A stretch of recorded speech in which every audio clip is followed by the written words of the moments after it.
accueillir maintenant le ministre des Transports, Jean-Baptiste Djebbari. Bonjour Jean-Baptiste Djebbari. Au revoir.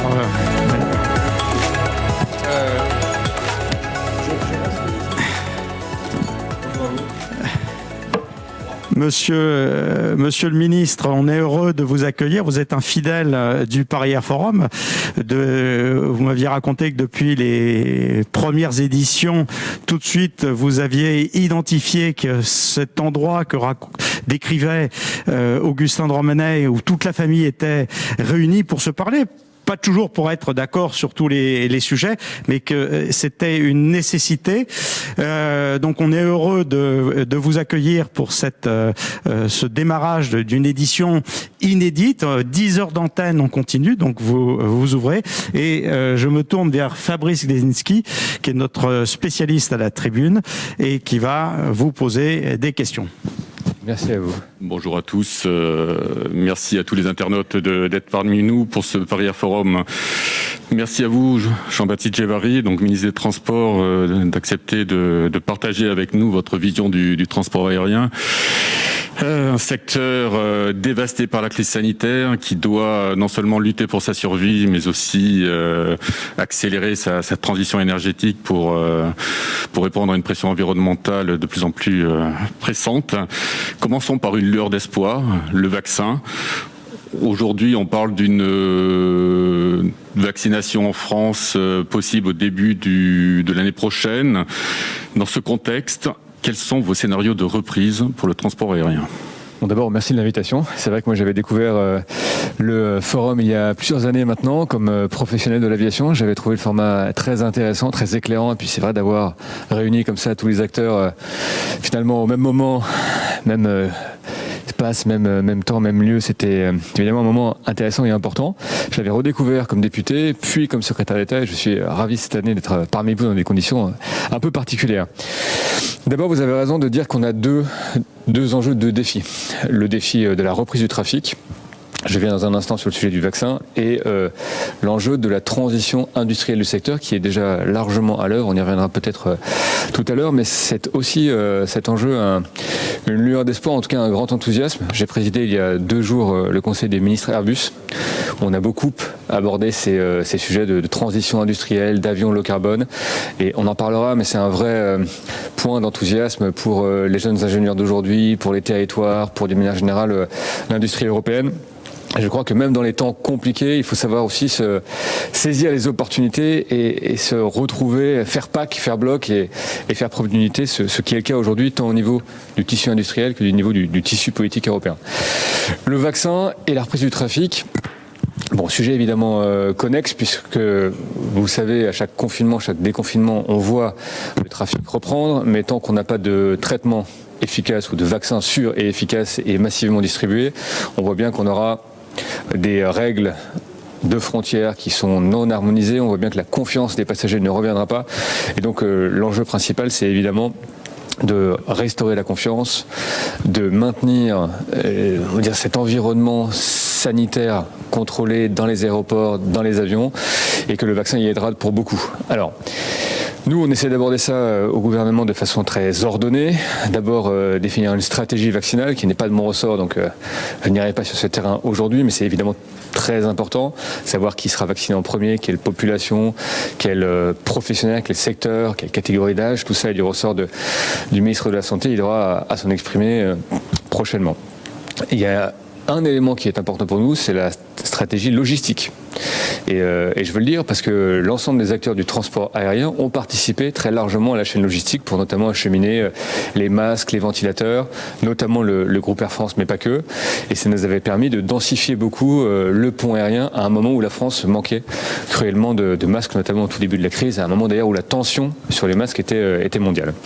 Donc moi, j'aborde ça avec beaucoup de lucidité, avec aussi un peu d'envie, parce que c'est vrai que le transport aérien subit une crise profonde, durable. On voit bien qu'il y a des envies de déplacement, de voyage de la part des passagers. On l'a vu pendant l'été, où le trafic avait repris. Puis il y a aussi des incertitudes, notamment sur la reprise du voyage à faire. Et je conclue là-dessus, parce que le télétravail s'est installé comme une nouvelle réalité, parce que peut-être aussi la conscience environnementale de son empreinte carbone, et c'est pas décorrélé à ce que je disais avant avec la transition industrielle et écologique, est un élément, est une dimension très présente et très prégnante en France, et donc qu'on doit réussir à finalement accompagner tous ces mouvements en même temps, et qu'on pense qu'on aura quand même une année 2021 compliqué. Peut-être que 2022 sera l'année du redémarrage beaucoup plus substantiel et qu'on pourrait retrouver des conditions de transport, en tout cas des modèles économiques des opérateurs de transport plus normaux d'ici à 2023-2024. En tout cas, c'est ce que nous, comme État, nous faisons pour accompagner l'ensemble des opérateurs, pour donner confiance dans le système sanitaire et pour préparer l'avenir. Et on essaie de mener tout ça de front, évidemment. D'accord. Donc aujourd'hui, tous les acteurs ont fait une croix sur la saison hiver et espèrent une reprise. Donc la saison été, tout le monde ne sera pas vacciné l'été prochain. Et rien donc ne garantit la levée des quarantaines dans les pays qui les ont mises en place. Pour les lever, il faut passer par la création de corridors sanitaires, donc par des tests dans les aéroports. La France est en avant-garde sur le sujet, ADP notamment. Le problème, c'est qu'ils ne sont pas reconnus par les autres pays. Comment vous, l'État, vous pouvez, est-ce que vous négociez avec d'autres pays ou est-ce que vous allez le faire pour mettre en place ces corridors sanitaires? Bon, d'abord, il y a plusieurs choses. Sur les vaccins, vous savez que, j'en dis quand même un mot parce que c'est important, ce qu'on commence à comprendre, c'est que pour avoir une bonne protection de la population, il faut des couvertures vaccinales de l'ordre de 50 à 60%. On pense qu'il y a environ 15% de la population qui a fréquenté le vaccin. D'ailleurs, un éminemment invité dont je crois savoir que ça a été le cas. Et que par ailleurs, il faut... que le sujet de la vaccination est toujours compliqué en France, c'est un peu moins le cas en Europe, et qu'il faut qu'environ 40 à 50% de la population, en dehors de celle qui a été confrontée au virus, se vaccine. Donc on pense que tout ça est possible au regard de ce que disent les enquêtes d'opinion, que le sujet c'est aussi un sujet logistique de massification de l'offre. Donc moi je ne suis pas aussi pessimiste que vous sur la capacité à vacciner une partie importante de la population, mais pas toute la population, dans un temps relativement restreint, parce que quand on se regarde, on a quand même fait des efforts extraordinaires en termes de vaccination. Avant, ça prenait 5 à 7 ans pour développer un vaccin, pour le distribuer. Là, regardez le temps, la contraction du temps et l'incroyable capacité d'innovation. Moi, je ne suis pas expert de ce sujet du vaccin à l'ARN messager, mais ça paraît être une rupture médicale, scientifique tout à fait importante. La situation aujourd'hui, quelle est-elle? On a catégorisé les pays en rouge et en vert. Si je fais simple, les pays verts, c'est plutôt les pays européens, les pays dans lesquels le virus circule peu. Or, vous savez, à nouveau, les pays verts européens voient le virus circuler fortement, et donc il y a des restrictions nationales de déplacement qui aujourd'hui nous mènent à cette époque du confinement. Et puis on a les pays rouges, qui sont les pays dans lesquels les virus circulent activement. Pour ces pays rouges, aujourd'hui, pour se rendre en France, il y a 3 conditions. 1, vous devez avoir un motif valable, essentiellement de travail ou un motif social. 2, vous devez présenter une attestation de non-symptômes. Et 3, vous devez avoir fait un test avant, quand c'est possible. On a 18 pays dans lesquels c'est assez facilement possible, les États-Unis, la Chine, beaucoup d'autres pays. Et à défaut, vous faites un test antigénique à l'arrivée à l'aéroport. Et moi, je voulais remercier Augustin de Romanet, qui est à nos côtés pour tout l'effort qu'ont fait l'ensemble des aéroports, mais singulièrement les aéroports de Paris, parce que c'était pas simple, pour mettre en place les protocoles sanitaires d'abord à l'intérieur des aéroports, et puis pour être un peu à l'avant-garde de ce déploiement des tests antigéniques. On l'a fait dans quelques gares, on l'a fait évidemment dans les aéroports, et tout ça participe à créer cette confiance qui est importante pour que les choses repartent. Les corridors sanitaires, ce sera évidemment essentiel pour que les grandes zones d'échange repartent en confiance. On le fait sur les DOM, on le fait sur l'Italie, et c'est très important parce que notamment, s'agissant de nos territoires d'outre-mer, il faut les protéger leur système sanitaire qui, par construction, sont un peu moins robustes que ceux de nos grandes métropoles. Mais il faut étendre ces corridors sanitaires aux grandes zones. Et dès lors qu'on aura atterri, entre guillemets, sur un contrôle à nouveau un peu plus prégnant sur le virus, sur la circulation du virus, on pourra se remettre en ordre de marche pour négocier au niveau européen, parce que l'idée c'est quand même bien d'avoir une négociation par grand bloc avec les États-Unis, avec l'Asie et le Sud-Est asiatique, de manière à recréer là aussi de la circulation fluide et sécurisée entre les différents grands blocs régionaux. au moment de la reprise, le trafic ne sera pas suffisant pour permettre aux compagnies aériennes de remettre immédiatement en service la totalité de leur flotte. Les compagnies aériennes choisiront les aéroports, les lignes sur lesquelles elles pourront se refaire le plus rapidement possible. Pour accompagner la reprise, est-ce que vous êtes prêt à adoucir votre fiscalité sur le transport aérien pour attirer les compagnies étrangères sur les aéroports français? Il y a plein de questions dans la question, mais je vais essayer d'y répondre séquentiellement. D'abord, les compagnies aériennes sont confrontées finalement à un triple défi. Le premier, c'est la crise sanitaire. Ça les impacte comme opérateurs, ça les impacte évidemment dans leur modèle économique. La crise économique essentielle qui en résulte pour l'ensemble de l'écosystème, y compris pour l'industrie aéronautique. Et puis, évidemment, le sujet de la restructuration du réseau intérieur d'Air France. Donc tout ça se cumule sur fond politique, de préoccupation, d'égale connectivité, d'égal accès au territoire et de transition écologique. On voit que le paysage il est déjà un peu complexe. On va essayer de traiter de tout ça en même temps. Moi, j'anime un conseil ministériel qui met tous les acteurs autour de la table. Les opérateurs, les exploitants, les élus, pour faire la transparence, notamment sur la restructuration du réseau interne d'Air France, pour voir dans quelle mesure, d'abord, quelles sont les connexions qui sont préservées, quelles sont les connexions sur lesquelles Transavia vient, quelles sont les connexions sur lesquelles d'autres opérateurs régionaux du type Chalair ou Regour Aviation viennent, quelles sont les connexions sur lesquelles le train est un substitut robuste dès maintenant ou robuste dans quelques années. Bref, faire la transparence et regarder un peu après ce qui peut être amélioré. En sous-jacent de tout ça, il y a quand même un sujet qui me tient à cœur, qui est un sujet qui malheureusement a trop largement prospéré ces dernières années, c'est le sujet de la concurrence déloyale ou quasi déloyale de certains low cost qui sont venus dans certains territoires mettre des aéroports régionaux en concurrence. Et donc moi je pense que de ce point de vue-là, l'Europe sociale a failli à réguler et que la crise étant une opportunité à bien des égards, il faut aussi retrouver un cadre social qui soit beaucoup plus solide, beaucoup plus robuste, en finir avec les faux indépendants, en finir avec le pay to fly, bref, restaurer, remettre de la régulation sociale. Je le dis parce que ça a un impact très direct à ce que je disais précédemment sur le réseau interne. Quand vous rehaussez les conditions sociales d'exploitation, vous redonnez de la capacité financière aux acteurs territoriaux, notamment en région, et vous redonnez une dynamique locale. Donc nous, on sera vigilants à tout ça, si vous voulez, dans ce grand schéma.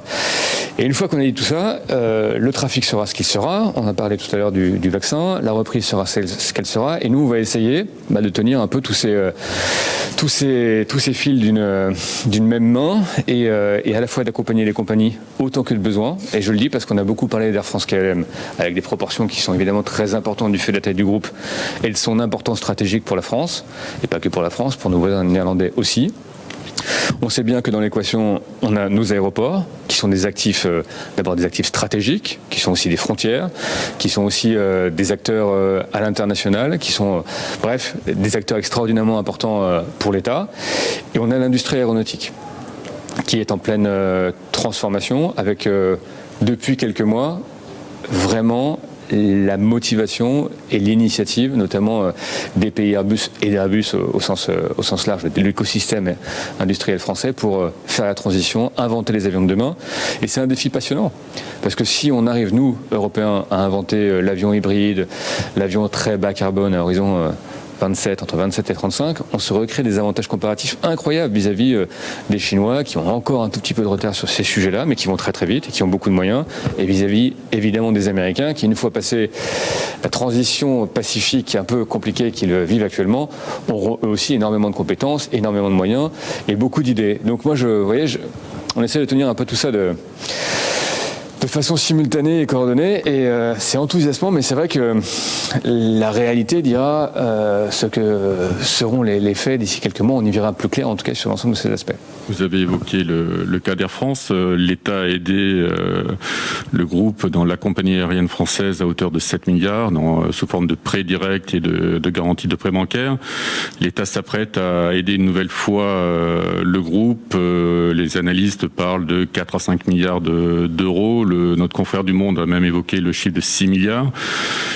Qu'en est-il ? Est-ce que l'État est-il prêt à une telle opération ?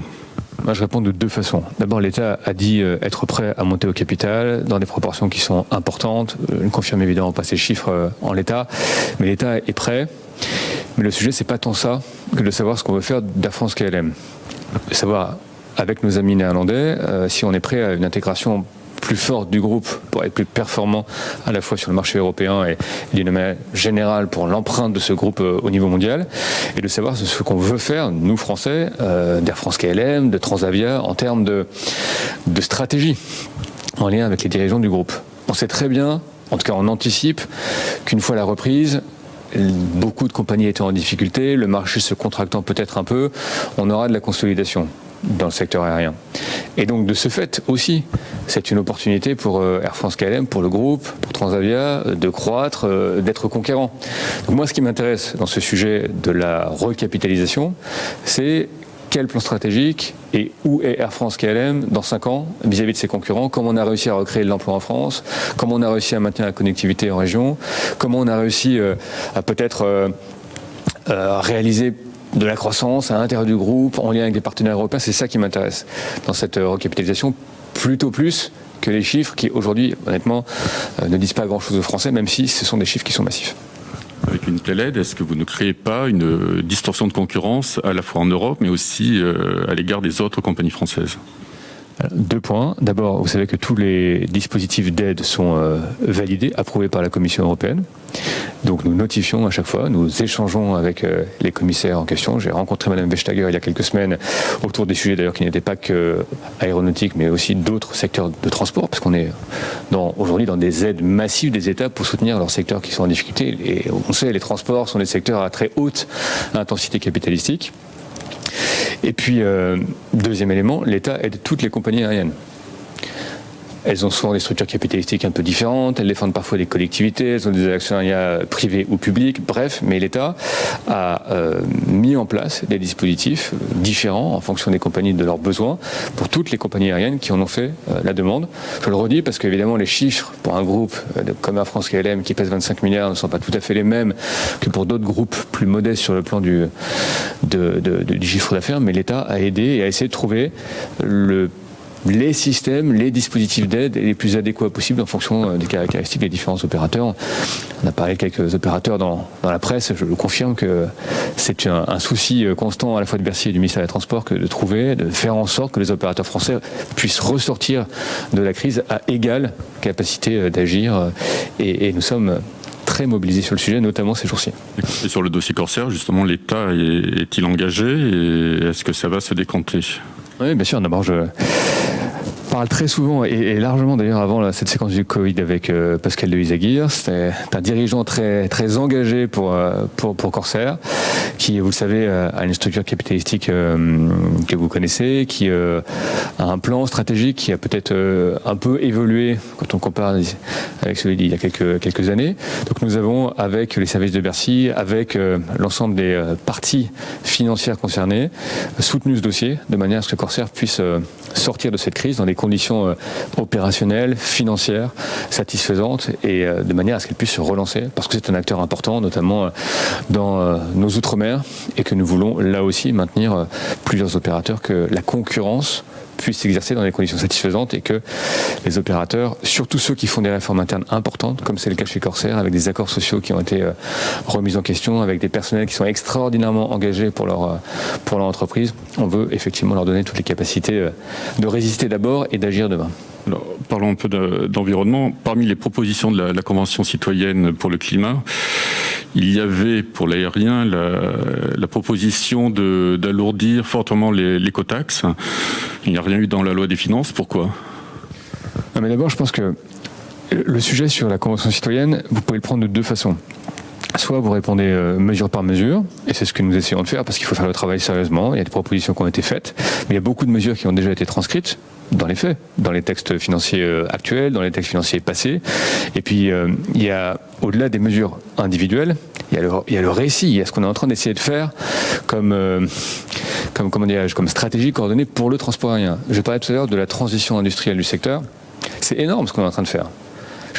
Objectivement, les industriels du secteur, Airbus, Safran, avaient des carnets de commandes absolument incroyables sur des technologies d'avions éprouvées, en duopole. Et il aurait pu être facile de se dire un jour le trafic reviendra, ne changeons surtout rien, profitons de tout ça pour attendre et être serein dans cette attente. L'industrie a choisi d'abord d'écouter ce message de transition écologique, de pression écologique pour verdir le transport aérien et d'y répondre avec des investissements conséquents de leur part et de la part des États. Vous voyez, enfin déjà, il faut se mettre... il faut avoir conscience de l'effort financier énorme et du coup de l'enthousiasme technologique qu'on est en train de mettre en mouvement collectivement. Et ensuite, sur les différentes mesures, notre souci à nous, c'est d'être cohérent sur la compétitivité des entreprises. On est en train de se dire que les entreprises sont en difficulté, qu'il faut les soutenir, qu'on leur demande en échange effectivement des contreparties, y compris environnementales. On a été très clair sur le fait que quand on avait un substitut ferroviaire en TGV de bonne qualité, robuste sur le plan d'opération, à moins de 2h30, on favorisait la rotation ferroviaire. C'est d'ailleurs très largement déjà à l'œuvre. Quand on regarde Strasbourg-Paris, quand on regarde Bordeaux-Paris, moi quand je vais à Bordeaux, je ne prends plus l'avion. Je prends le TGV, je pense que beaucoup de Français et d'usagers font comme moi. Et donc on a essayé de répondre à l'ensemble de ces sujets en cohérence. Et ce qui est sûr, c'est que l'aéronautique doit très largement embrasser le virage écologique. Il le fait. Le secteur le fait, à la fois sur la compensation, à la fois sur la production de nouveaux avions, à la fois sur l'engagement d'avoir des fiscalités qui soient équilibrées quand on les compare à d'autres modes de transport. Moi, c'est un discours que j'ai toujours tenu et je crois pouvoir dire qu'une fois de plus, l'aéronautique est un peu à l'avant-garde et que quand on se comparera d'ici quelques années, on pourra être très fier de ce qu'on aura fait collectivement et qui est bien souvent, en tout cas qui est souvent bien loin des caricatures qui sont faites au secteur. Donc pas d'écotaxe cette année. Est-ce que l'année prochaine J'ai pas dit ça. J'ai dit qu'on aura un débat démocratique sur le sujet. Les différents acteurs politiques se sont exprimés, les différents responsables politiques se sont exprimés. Ce que j'ai dit, c'est qu'on aura un débat au moment du projet de loi sur de la Convention citoyenne pour le climat et que ces sujets-là seront mis sur la table. Mais moi, j'ai explicité de mon côté les conséquences d'une telle taxe, en tout cas à un tel niveau. 4 milliards d'euros en plus sur la fiscalité dans un secteur qui est très largement affaibli par la crise, c'est plusieurs centaines de milliers d'emplois, 120 000 à 150 000 emplois qui sont menacés. À un moment où, honnêtement, on a une industrie qui est quand même en difficulté, on a des stratégies hostiles d'acquisition, en dur, de la part d'acteurs étrangers, et donc on doit être en mesure de protéger notre outil industriel, on doit pleinement adresser ce sujet de la transition, et je crois que nous le faisons, peut-être davantage le faire savoir, et que, encore une fois, les choses étant toujours à l'épreuve des faits, je crois que nous saurons démontrer que sur l'ensemble du secteur des transports, et notamment l'aérien, le travail aura été fait et bien fait.